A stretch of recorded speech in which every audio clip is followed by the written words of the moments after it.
Hi everyone, my name is JANEPHER MUJUMBI from Diverse Minds Uganda. I'm one of the co-founders. Diverse Minds is all about supporting families with individuals with neurodivergent disorders, which might include things like autism, cerebral palsy, dyslexia, and such conditions.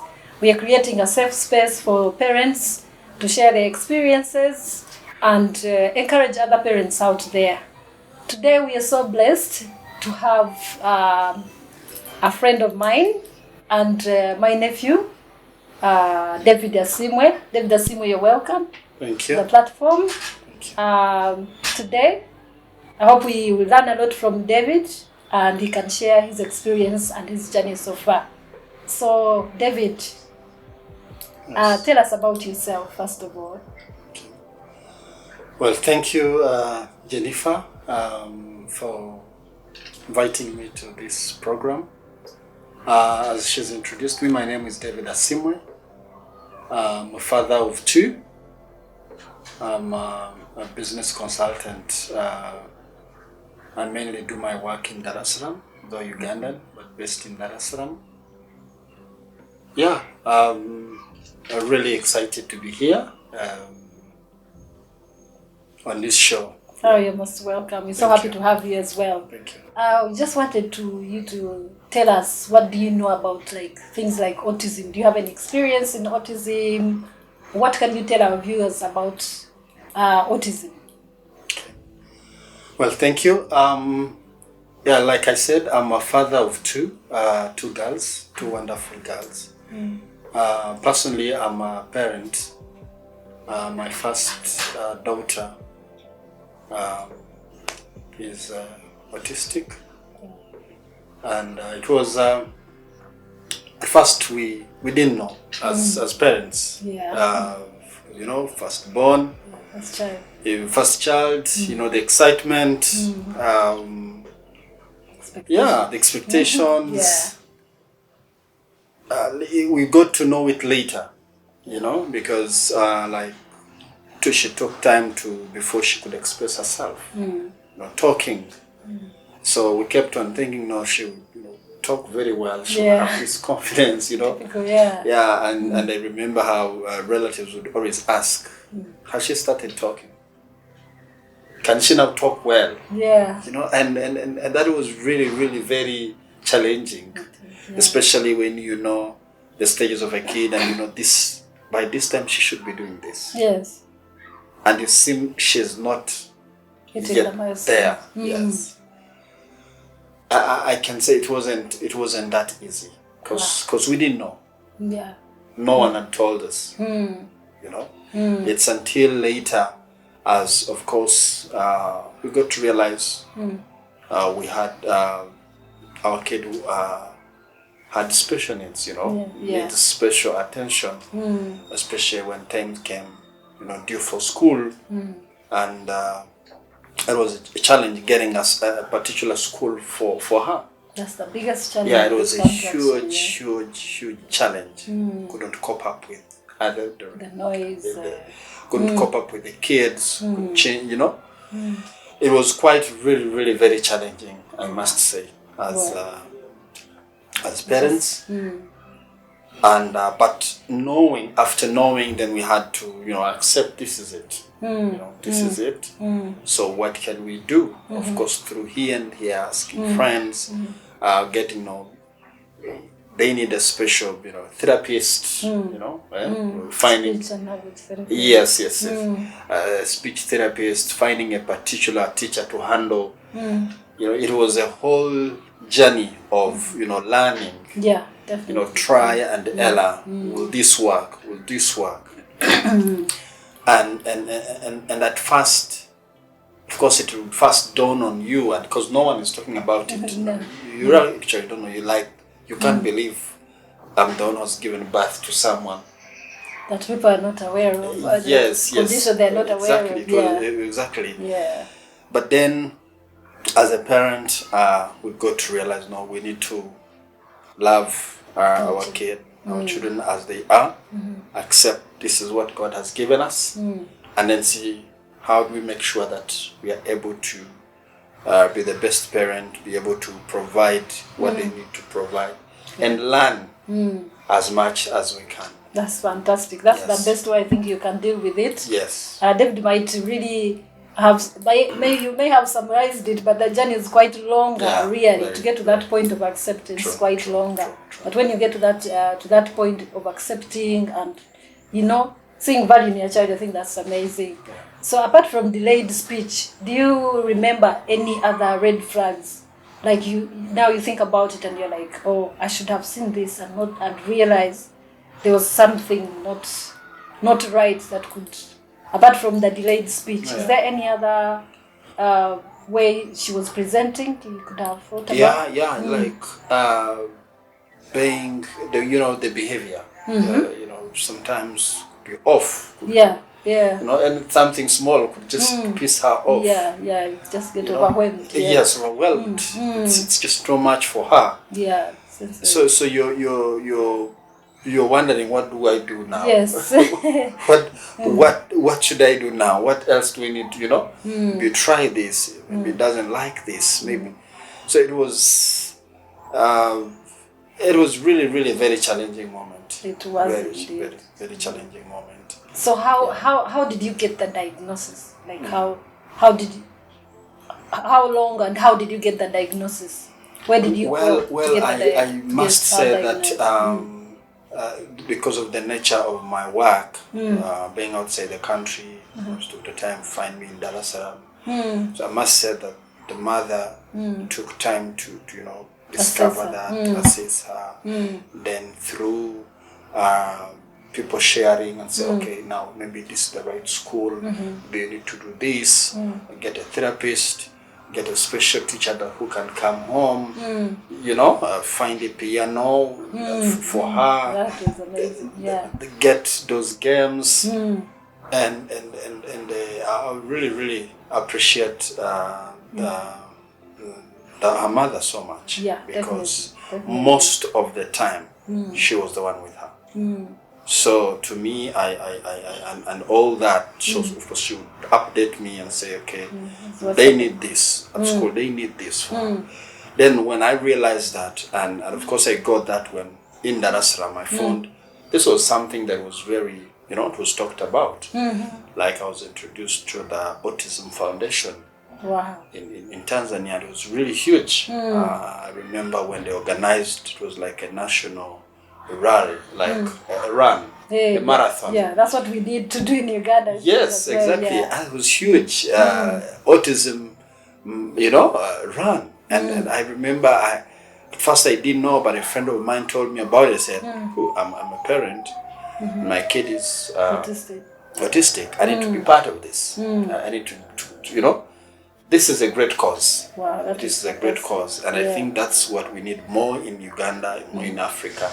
That voice, that somebody would know, okay, it's not me alone. Yeah, you find a tribe basically. Yeah, once you find someone. You find a community. Yeah. And it changes the game. Exactly, it changes everything. exactly. And I remember when I went for that run and I saw kids that similarly had character like mine. Yeah. You realize you're not alone. I'm not alone. Yeah. And I could see a sense of belonging. Yes. But also showing there's hope.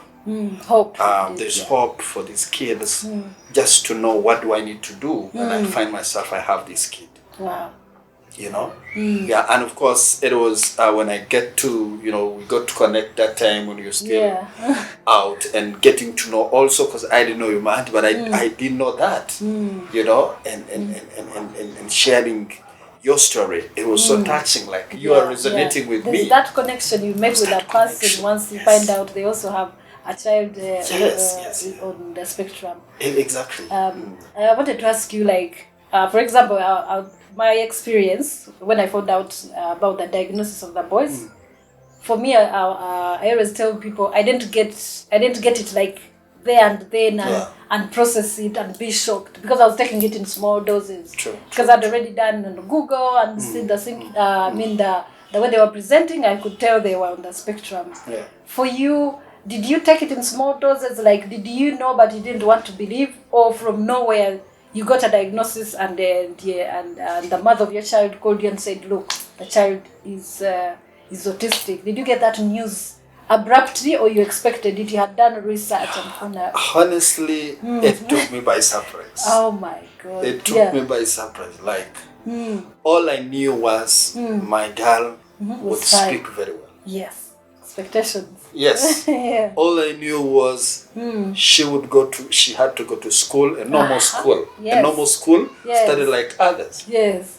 You get the point? Yes. Next time, my second born, the girl who follows her, she's flowing well with the normal school. Yes. But then this one has to have a special. That was something I didn't first. At first I said, "What's up with my firstborn?" Oh my God. You can imagine, because you actually don't know. But then step by step, it was a realization when I could see a therapist. The mother tells me, now we've gotten a teacher To do the ABCD. Yeah. For her. I said, okay, now this is it. Yeah. So I have a kid with special needs. Yeah. And that's how I took it. That's how I took it. It was progressively. Yeah. But at the beginning, did you feel crushed? Like, did you feel like your dreams have come crashing down on you? I felt that was, of course, what I didn't expect. But then I said, as a believer, I said, okay, that's the one thing. this is what God has given us. Yeah. Thank God.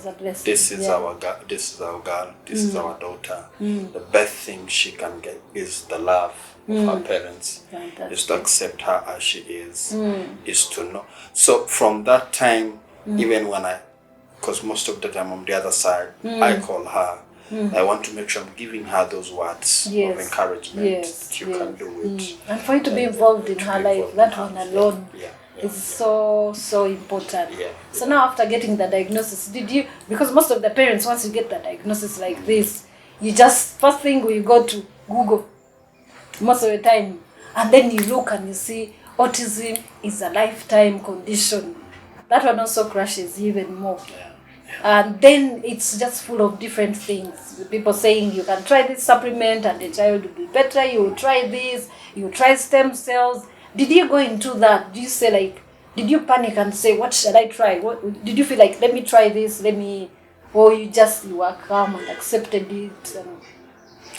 How did you react? To be honestly speaking, when of course my understanding came in progressively through. When I began to see a special teacher that is needed, I said, oh, this is real now. This is real. I didn't want to seem panicky, before the mother. I didn't want to begin to say, how comes this has happened? Like, kind of. No, as a believer, I always say, if something has happened for a purpose. That's very important. And with that, I said, okay, look, this has happened. This is what we have. This is our girl. I accept it. Of course, I prayed. Actually, at first, I had prayed for her to talk. Because I'm being a believer. Yes. God, you need to work on her talking. You need to work on her talking. Like, when is she talking? Like, because everyone would call me. Yes. Is she talking? Is she talking? And of course, I pray. But then when through that knowledge of realizing, oh, this is a condition. This is autism. I said, okay. Now I think I know the truth. I have to accept it. I have to cooperate. I like that. To cooperate, just to, because the mother would come up and say, okay, at school, because at first it would go with her. Like the support work or something. Yes. So at first we took her to the normal, but she couldn't cope up.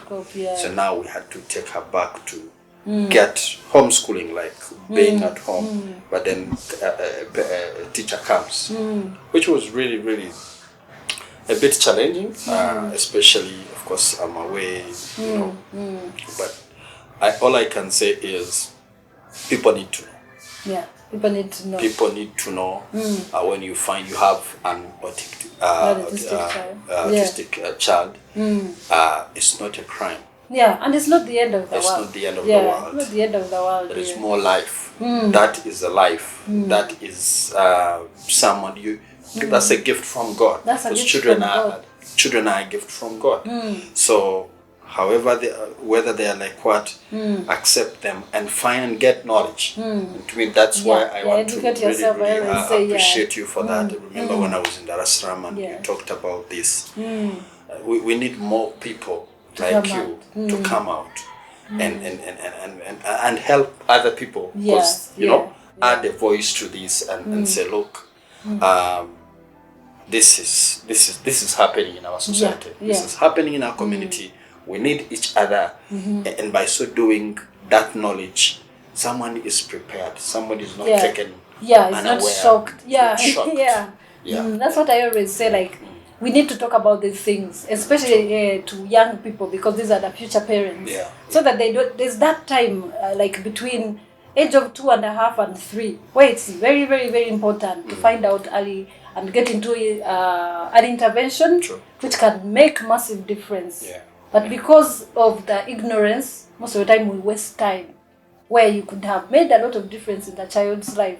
You just waste it in confusion and people telling you it's just because it's a boy, maybe it'll take long to talk, maybe your auntie took long to talk, they're giving you those examples. So I also wanted to ask you, have you shared, like, after you found out that your child was autistic, did you share with any people, like family members or anything? And what was their reaction? Well, that question. It was hard. I mean, I didn't openly, tell my relatives because, then sometimes you don't want the negative energy. Yes. That comes and that's what always happens. Yes, because people will ever go, by the way, is she talking? Is she now, And I'm thinking, how do I even answer them? How do I even try to explain to them? They will not get autism. It. Even after you explain, they don't accept it. They will accept it. That's a Zoom thing. Yes. They don't get it. If you beat this child, me if it was my kid, I would beat them. I would beat them. Some people believe they can beat autism out of the children, which is madness. Which is completely. Some people say, oh, maybe because it's the first child. There's always that thing. It's because it's the first child. You have another kid, and they will have kids around and they will start talking. And even like you said, I remember I could use things like, because when her mother gave birth, we stayed a little bit in the hospital. There was that 1 week. So sometimes I fasted. Was it because we stayed in the hospital for that 1 week? You always have to blame yourself. I think it's every parent. You always have to blame yourself and analyze from pregnancy up to this time. What did I do wrong? Is it the vaccination? That went wrong? Those thoughts. But later, I had to accept. I said no. But as you can see, I didn't really go out because I knew people would not understand us. People would not understand me. But then what I saw in Tanzania was kind of very inspirational. I said, we don't have this in Uganda. I think we'll get there. We'll get there. We just work together. True. Anyone out there, you join Diverse Minds. This is like a fight for everyone. True. Because I remember one of the parents used to tell me, like, there are many people now diagnosed with like autism, and imagine if most of the people are going to be on the spectrum. We need to figure out a way, whether you're autistic or not. We need to figure out a way of supporting them. True. We need to try to integrate them in the society, figure out how to work with them, and we share this world. This world is shaped by neurotypical people, not for neurodivergent people, so that we meet in the middle somehow. Some people need they need to know these things, work with us and support each other and make this world a better place. Great. So another question I wanted to ask you, now you found out, I heard you talking about homeschooling. Which other things did you put in place, measures like have made a massive difference in your child's life? Knowing that she want to cope up with the normal schooling, the teacher and having a special, getting a therapist, of course, a special therapist for her. For her, finding things that, of course. So what I've learned is it's good to work with specialists. Yes. Yes, if you can afford it, you're so blessed that you can afford it. Yeah, and it's so costly. It's so very, very costly. Yeah, and I say where, because they will guide you. They will guide you. You need this one. They told you need a piano. So you have to find a piano for her.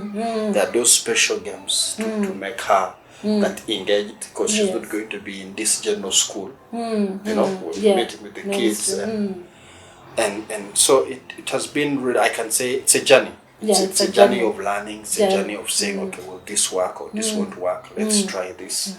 This is working for her. And to me that has been my call is to have more schools that can address such special needs. More that awareness, like what you're doing, so that and the centers centers to help these kids and to help even the parents, because there are so many who are stranded. They don't know, what do I do now? I know. Others are blaming themselves. Someone blames even the mother or someone the father. No one is to blame. Yeah, and talking about that, actually, I just want to commend you as a parent. It's so difficult in this world of special kids to find a father standing up and supporting the child as you are. It takes a special person to do that, like to be involved too. Most parents, they say 50% of the parents, I think it could be even a bigger percentage, men always walk away, or one parent walks away. They always walk away. They don't want anything to do with the child. African cultures, as you know, sometimes some people say, this is not my child. In my family, we don't have mad people. They just call them names.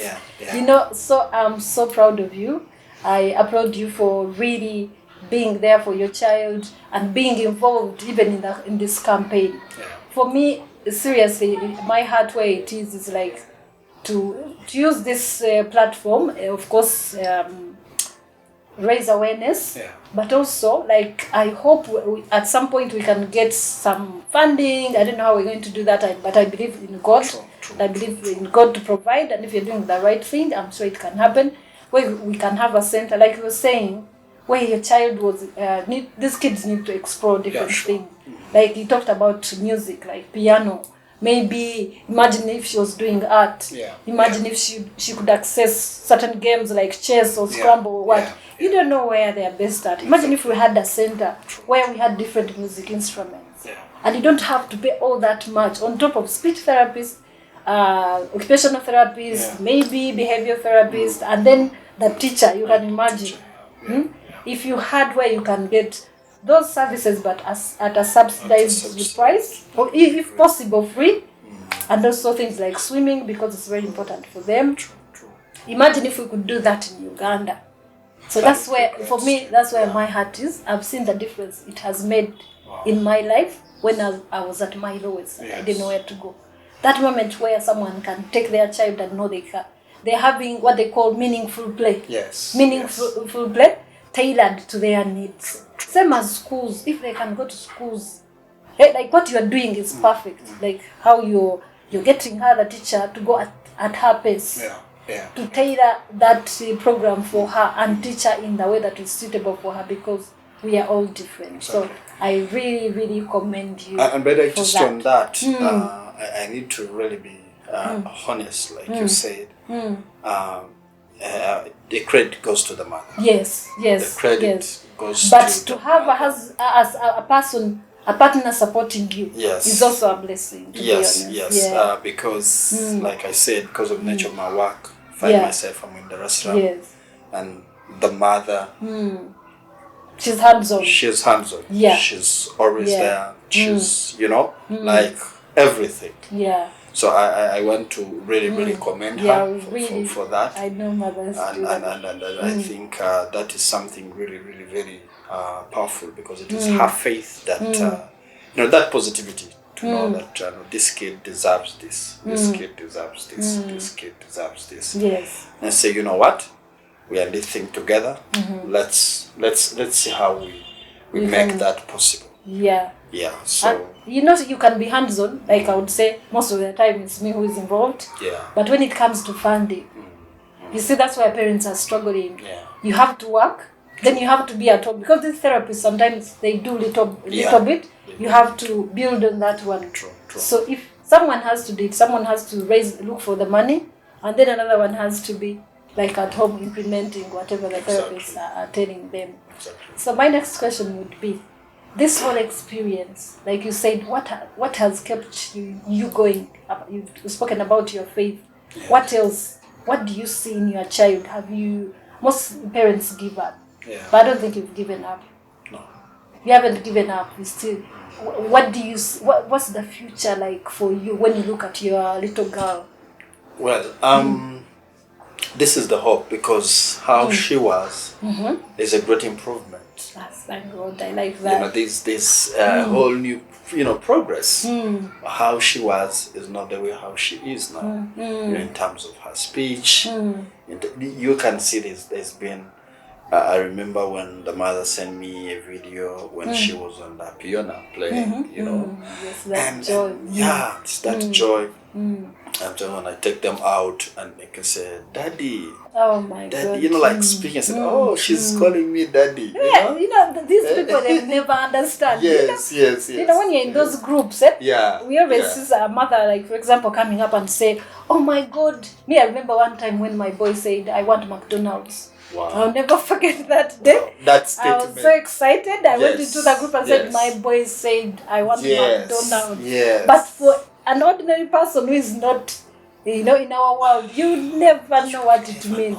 That day your child calls you dad, you know that you don't take life for granted. I said, wow, my dad can call me daddy. And of course, when I first called them when I was in Dar es Salaam, and I called, and then the mother gave them to me, Daddy, bye, Daddy, like that great thing. I said, that's it.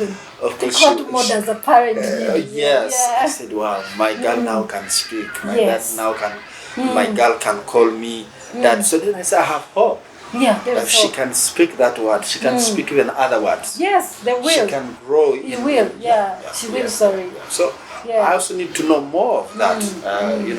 There are people that I've already grown with. I want to, get knowledge, and I think with you coming on board, I think this is, to me, I believe in everything. God has a purpose. God has a purpose for this. Like I said, we can help so many parents out there that may be struggling, that may be shying away, may not even be lacking knowledge. What do I do? That stress alone. Maybe they will watch this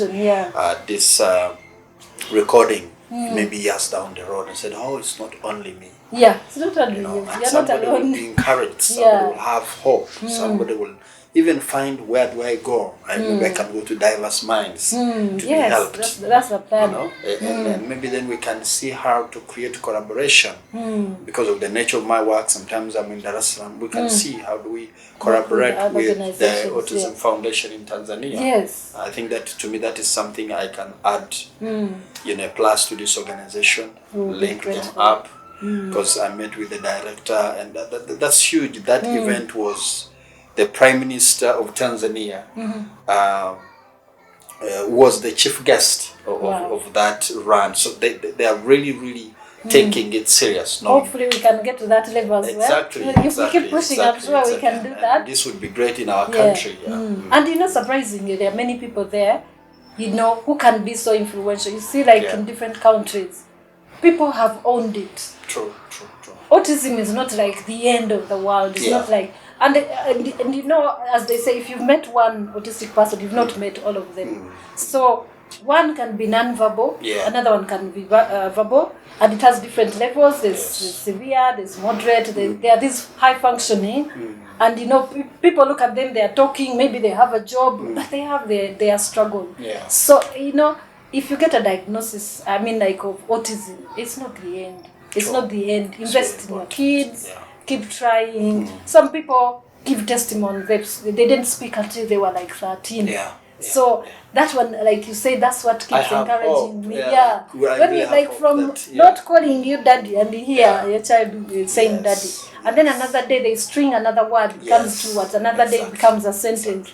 Before you know it, and it's so funny because it's like that unyankore whatever from Bajrango. It's the same as talking, you forget that at some point you could call them, they will never turn. They couldn't talk. Me, I look back and I look at my boys now and I'm like shocked.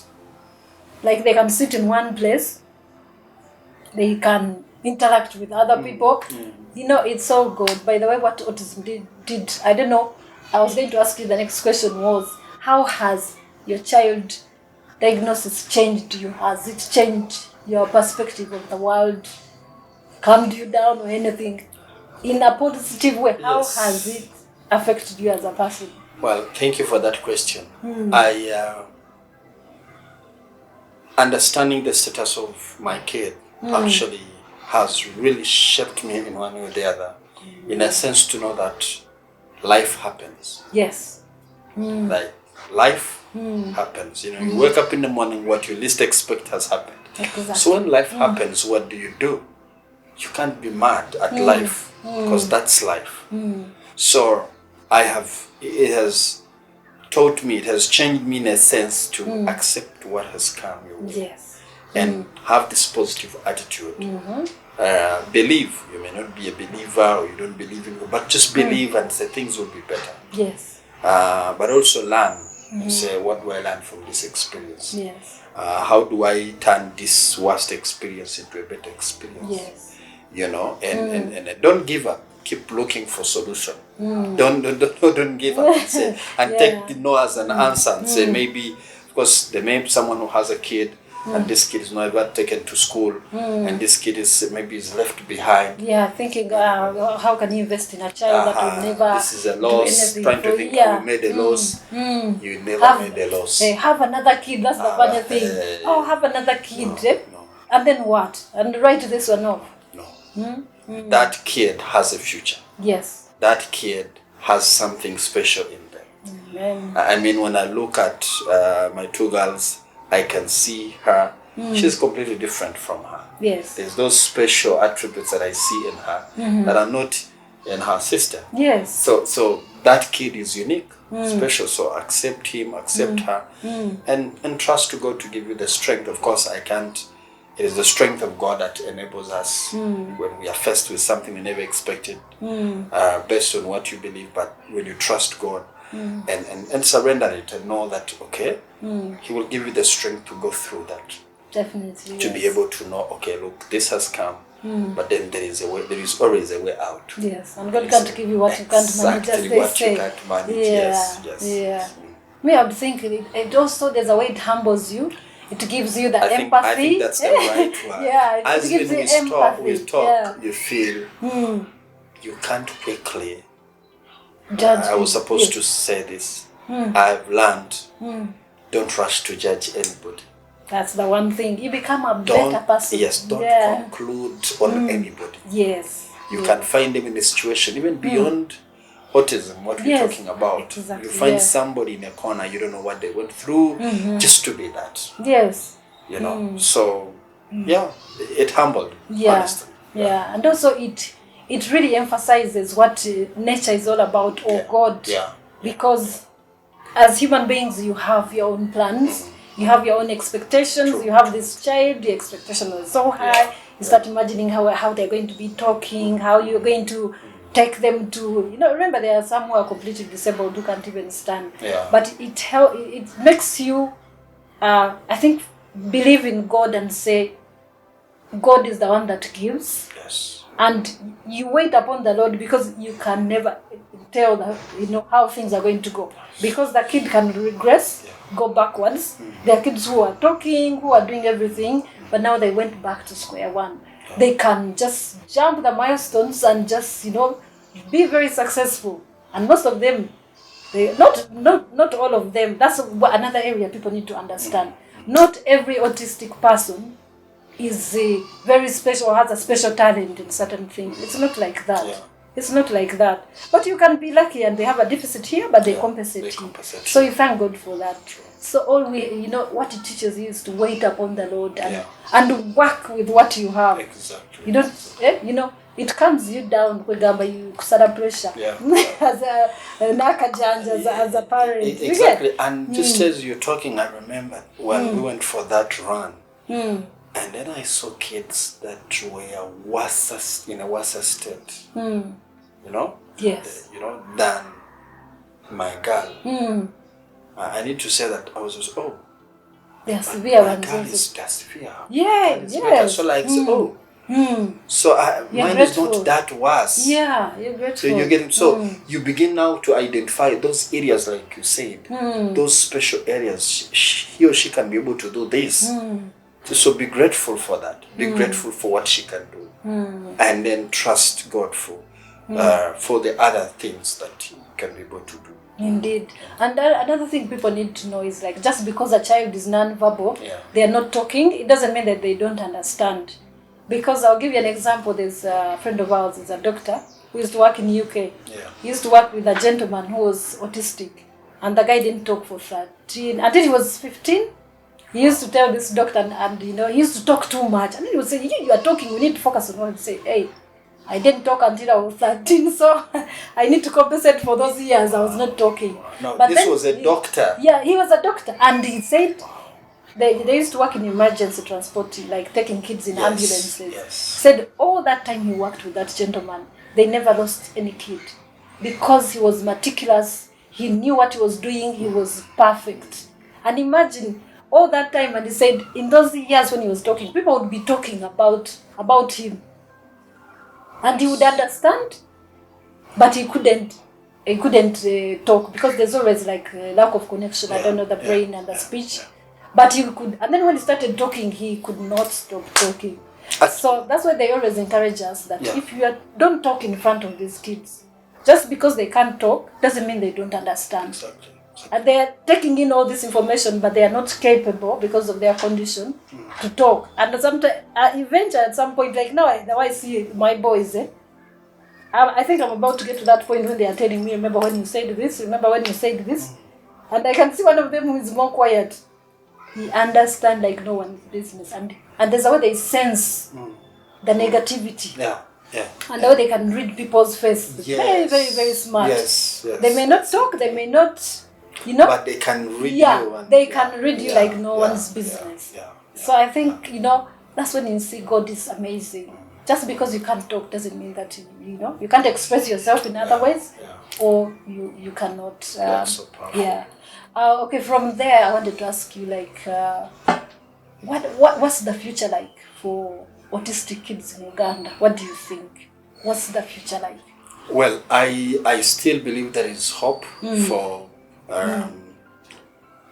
autistic kids, especially if we can have people like you.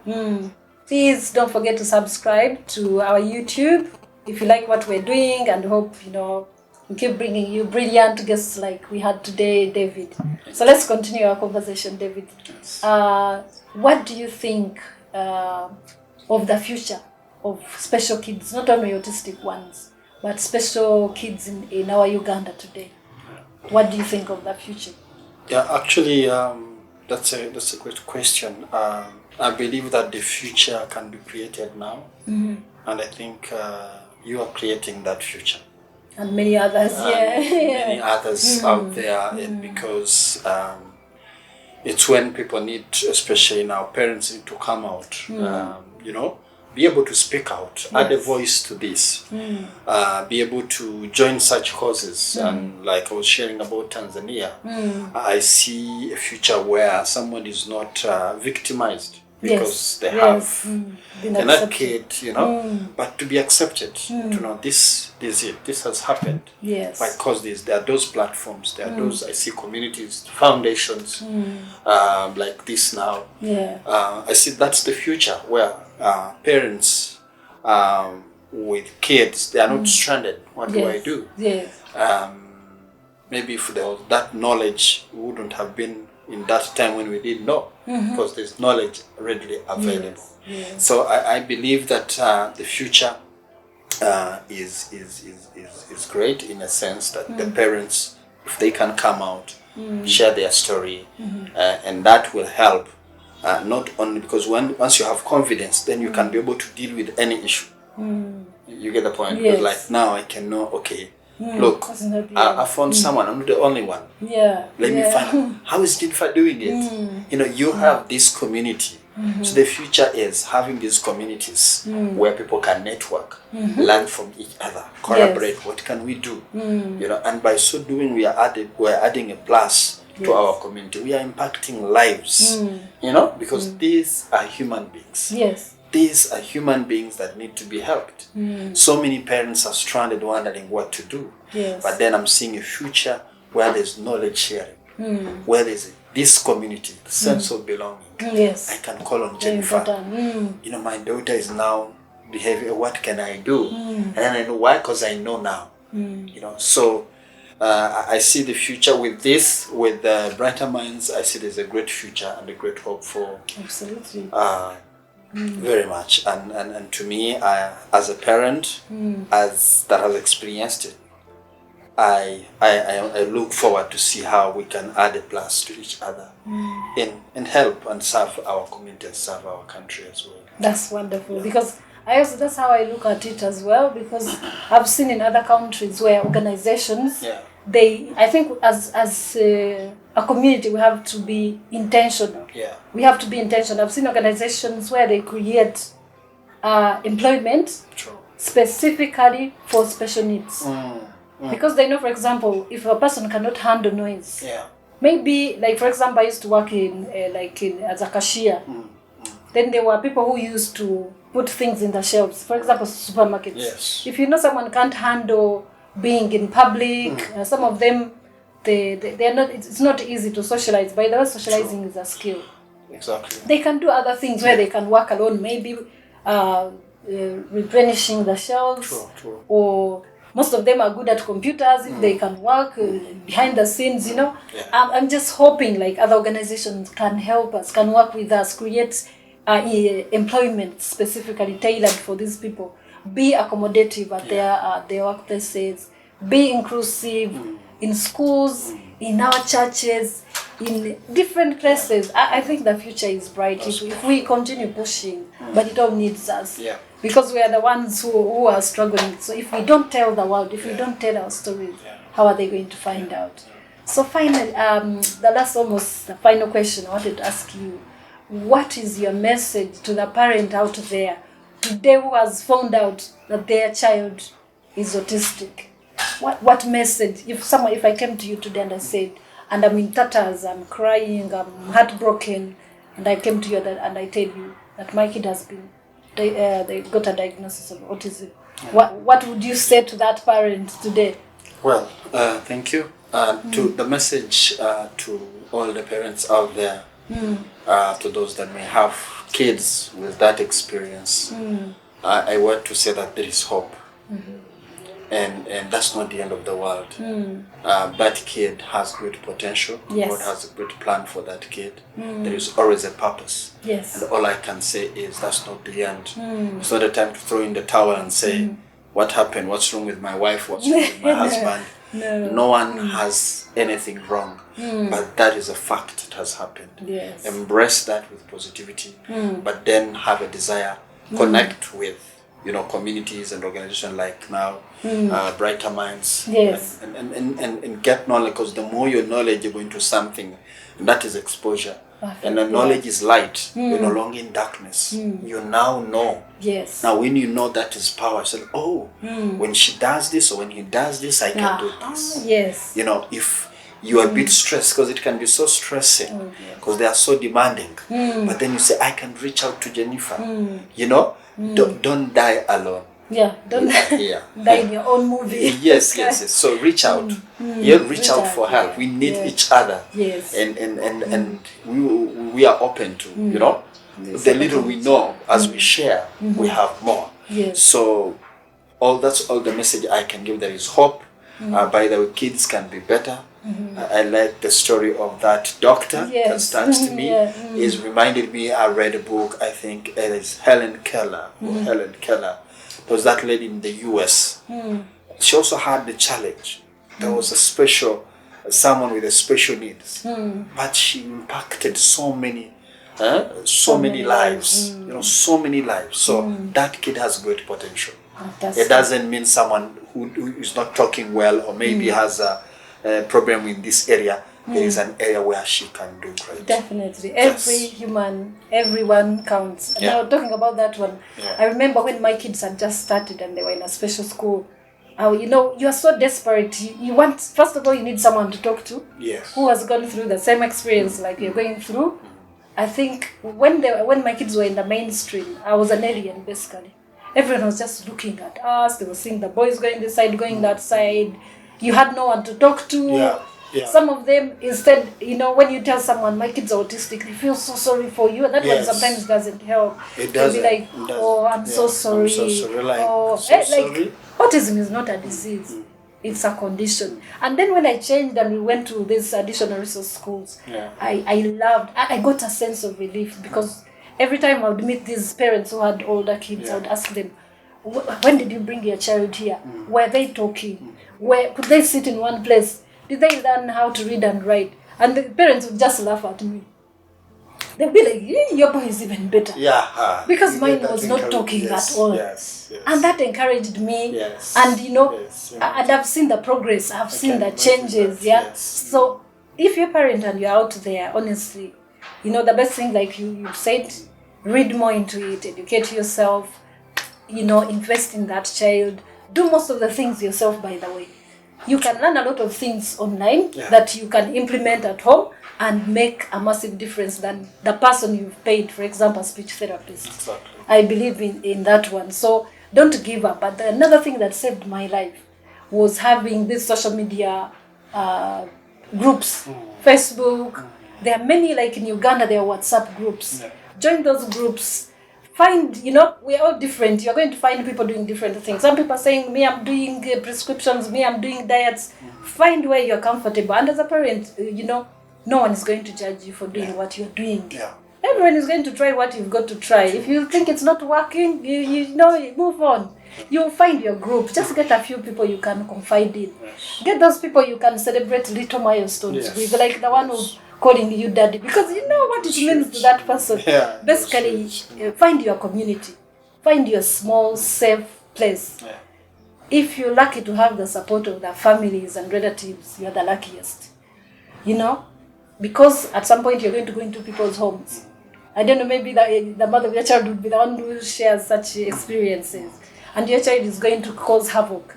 If you have people who know about autism and about your child, educate people around you so that they don't blame you for poor parenting. Yeah. Yeah. So that when they go and cause havoc, you know the places where you can take them, True. where they are safe and you feel comfortable. Otherwise, you'll be all the time seated on the edge.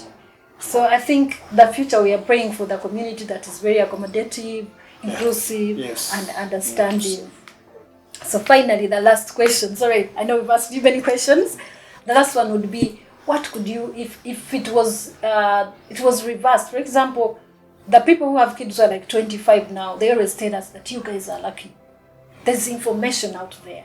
People are speaking out. There are schools accommodating your kids. As you can see, the future is getting better. Yeah, It's getting better. yeah. But for them, they had none of those. They thought their kids maybe were possessed, because that's what they were telling them. So now, if you were to go back and start again, what could you have done differently? Well, like I said, knowledge is power. If we knew what we know now at the start, maybe we would have, handled this kid much different and better, than when you're doing try and error, and all that just messes up everything. So to me, I feel that I would have, knowing what I know now, like number one, you're not in the dark, you're just in the light.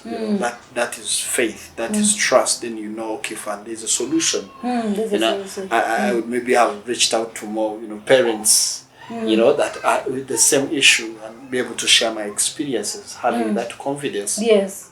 Because I'm not alone. You're not alone. I'm not alone. But the other times, how do I say that even? Yeah. Where do I begin even to say that? It means that there's a problem with me. Yeah, that's the funny thing. Blaming myself. Because we always blame ourselves. Blaming ourselves. Yeah. So knowing what I know now, there's no one to blame. Yeah, there's no one That's to blame. a condition. Nothing to be ashamed of. There's nothing to be ashamed that's of. the funny thing. Yeah. Oh, thanks so much, David. Welcome. It's been a pleasure talking to you. It's a pleasure and to be my here. prayer, Yes. I'm just praying that one day we'll come back here with better Testimonies. Great. hopefully with our little ones when they're all Yes, grown up and talking for yes. themselves, sharing their Exactly, experience and where they've come from. Exactly. There's nothing impossible in God's eye. And every person counts, autistic or non-autistic, with special needs or not. We're all special in our own ways. True. And we have a lot of potential, and there's a lot we can contribute to this world. Yeah. All we need, everyone needs, is love, acceptance, and also integration.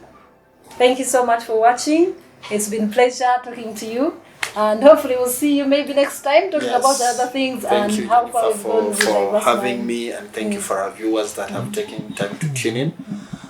Just like I believe, like you said, maybe just to echo on that, if you're out there and this resonates with you, stand with bright Diverse minds, minds, diverse minds, because you may not be able to reach what Jennifer is doing, but then you can say, okay, I'll stand with you, I'll partner with you, whether financially, whether in any form, because this is a great work. This is a great cause. So I call to everyone that are watching, that will view this. These are great cause, and to me, I think as a Pan-African, this as Africans, this is what we need.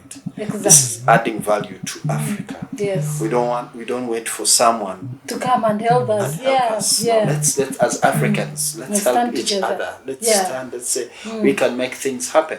So you're doing a commendable job, and kudos to you and to everyone out there. Please join the movement. Thanks everyone, and please don't forget to subscribe to our channel. Goodbye for now.